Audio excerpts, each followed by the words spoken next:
Saya katakan bahwasanya Al-Imam Nawawi membolehkan bid'ah hasanah. Al-Imam Al-Iz bin Abdissalam juga membolehkan bid'ah hasanah. Al-Imam Syafi'i juga membolehkan bid'ah hasanah. Tetapi bid'ah hasanah yang dimaksud oleh mereka para imam bukan yang dimaksud oleh masyarakat umum. Yang dimaksud dengan bid'ah hasanah oleh mereka adalah sarana-sarana. Contohnya apa? Makanya saya akan bacakan di sini perkataan Al-Iz bin Abdissalam tentang yang dimaksud oleh bid'ah hasanah oleh beliau. Al-Iz bin Abdissalam ini ulama besar mazhab Syafi'iyah yang dinukil perkataannya oleh Imam Nawawi sehingga mengatakan bahwasanya bid'ah terbagi menjadi 5. Dia mengatakan bid'ah terbagi menjadi 5. Dan sebelum saya membacakan perkataan beliau, saya ingin jelaskan yang dimaksud dengan bid'ah hasanah oleh para ulama Syafi'iyah adalah hal-hal yang berkaitan dengan sarana, bukan ritual. Contohnya mereka mengatakan di antara bid'ah hasanah, bid'ah yang wajib atau bid'ah yang mustahab, contohnya bikin jembatan, contohnya bikin pondok. Bikin pondok ada enggak di zaman Nabi? Pondok ada enggak di zaman Nabi? Enggak ada. Di zaman Nabi orang belajar di masjid, enggak ada pondok. Tetapi di zaman sekarang dibuat pondok. Pondok itu bukan ritual ibadah, tapi pondok itu sarana untuk bisa belajar agama. Kemudian contohnya mereka mengatakan ilmu nahwu dan sorof, ilmu bahasa Arab. Di zaman Nabi tidak ada namanya ilmu nahwu dan sorof. Kenapa? Karena para sahabat semuanya bisa bahasa Arab. Yang butuh dengan ilmu nahwu dan sorof adalah kita-kita ini yang bahlul tidak tahu bahasa Arab. Makanya harus belajar ilmu nahwu dan sorof. Ini tidak ada di zaman Nabi, namun ada di zaman sekarang, dan ini bukan ritual, tapi dia merupakan sarana untuk bisa memahami bahasa Arab. Contohnya lagi ilmu jarh wa ta'dil. Ilmu jarh wa ta'dil adalah ilmu untuk mempelajari dan mengetahui kredibilitas para perawi hadis. Hadis diriwayatkan oleh para perawi. Kita harus tahu bagaimana kredibilitas para perawi ini. Bisa enggak diambil periwayatannya atau tidak? Di zaman Nabi ilmu ini tidak ada. Kenapa? Karena para sahabat langsung meriwayatkan hadis dari Nabi, tidak melalui perantara perawi. Di zaman sekarang butuh, karena dari sahabat sampai kepada kita banyak perawinya, maka butuh namanya ilmu jarh wa ta'dil. Ilmu ini dinamakan dengan bid'ah yang wajib menurut sebagian ulama. Kita bilang ini yang dimaksud oleh para ulama dengan bid'ah hasanah adalah masalah sarana. Contohnya apa? Mikrofon, ini juga bid'ah, tapi dia sarana. Contohnya mereka mengatakan bid'ah hasanah adalah pengumpulan Al-Quran. Di zaman Nabi tidak ada pengumpulan Al-Quran, tetapi Al-Quran ditulis dalam lembaran-lembaran yang terpisah-pisah. Di zaman Abu Bakar ada ide untuk mengumpulkan Al-Quran lembaran-lembaran tersebut, dan ini disebut dengan bid'ah hasanah karena di zaman Nabi tidak ada.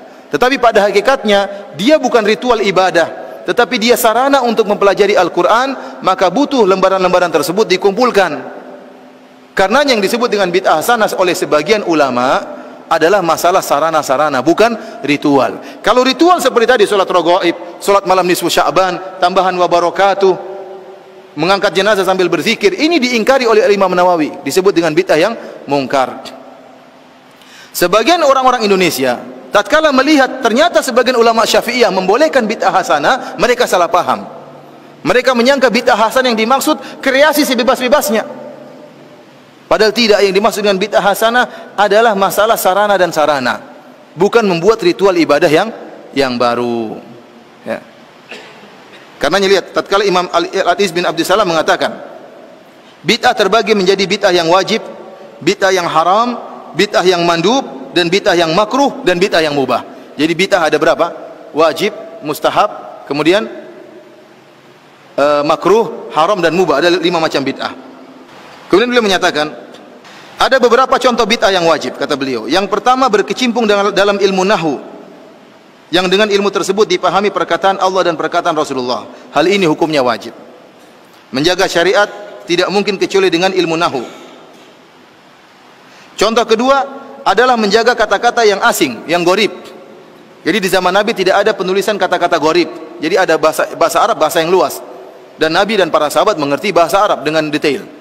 Kemudian berlanjut dengan berjalan waktu, sebagian ulama pengetahuan tentang bahasa Arab berkurang. Oleh karenanya bahasa Arab yang susah-susah harus ditulis, dikumpulkan supaya orang tidak lupa. Pengumpulan tulisan bahasa-bahasa Arab yang susah ini dianggap bid'ah yang wajib oleh Al-Iz bin Abdissalam. Ini ritual ibadah atau bukan? Bukan, dia bukan ritual, tapi hanyalah sarana untuk menjaga syariat. Contoh ketiga, bid'ah yang wajib adalah penulisan usul fikih. Usul fikih juga tidak ada di zaman Nabi, tetapi dia bukan ritual ibadah. Ilmu usul fikih adalah ilmu untuk mempelajari penunjukan bahasa-bahasa Arab. Di zaman Nabi tidak perlu, karena para sahabat sudah ngerti bahasa Arab dan penunjukan bahasa Arab tersebut. Ini ilmu bukan ritual ibadah, bukan suatu ritual, tetapi sarana untuk bisa mempelajari agama. Dia sebutkan juga di antara contoh bid'ah yang mustahab, di antaranya pembuatan ar-rabat dan sekolah-sekolah, buat pondok, sekolah-sekolah, ini bid'ah hasanah. Bid'ah yang mustahab.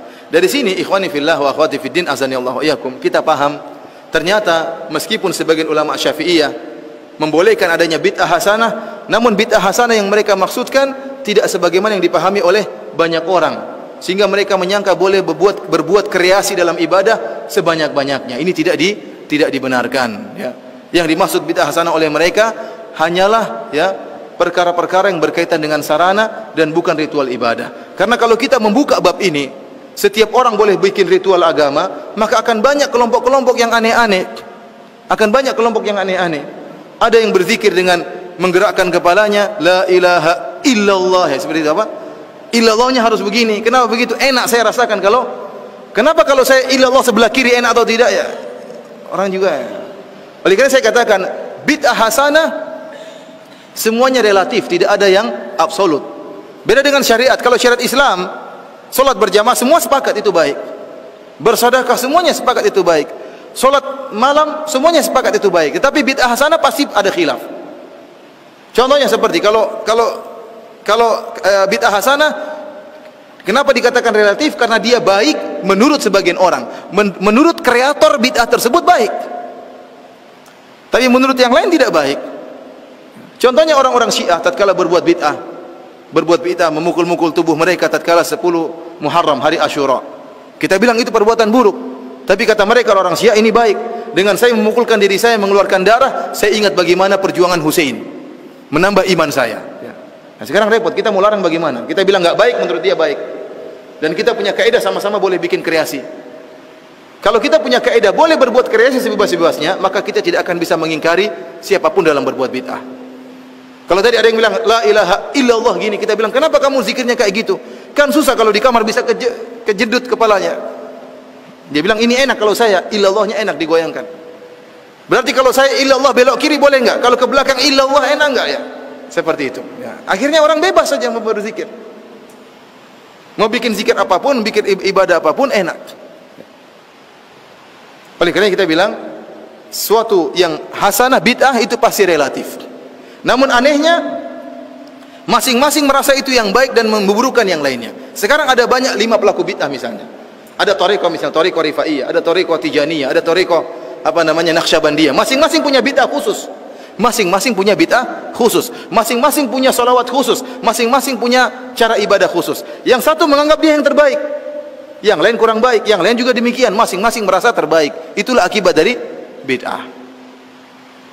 Padahal ikhwani fillah azanillahu wa iyyakum, kalau boleh bebas berbuat bid'ah, boleh berkreasi dalam ibadah, maka saya punya ide untuk berkreasi. Ide saya untuk berkreasi, saya punya ide yang sangat indah. Saya akan katakan kepada mereka, para pencetus bid'ah, saya punya ingin bikin bid'ah. Bid'ah saya adalah tidak boleh beribadah kecuali dengan pemahaman para sahabat. Dengan cara seperti ini umat Islam akan bersatu. Oh, mereka bilang, oh nggak boleh kalau itu. Ya, berarti saya punya bid'ah, kamu nggak nolak. Ya, kalau gitu saya juga boleh nolak bid'ah kamu. Karena ikhwan, bid'ah tidak ada yang absolut, semuanya relatif. Baik menurut masing-masing penciptanya, buruk menurut yang lain. Berbeda dengan syariat Islam, maka yang sudah sempurna maka disepakati kebaikannya oleh seluruh, ya, umat Islam, ya.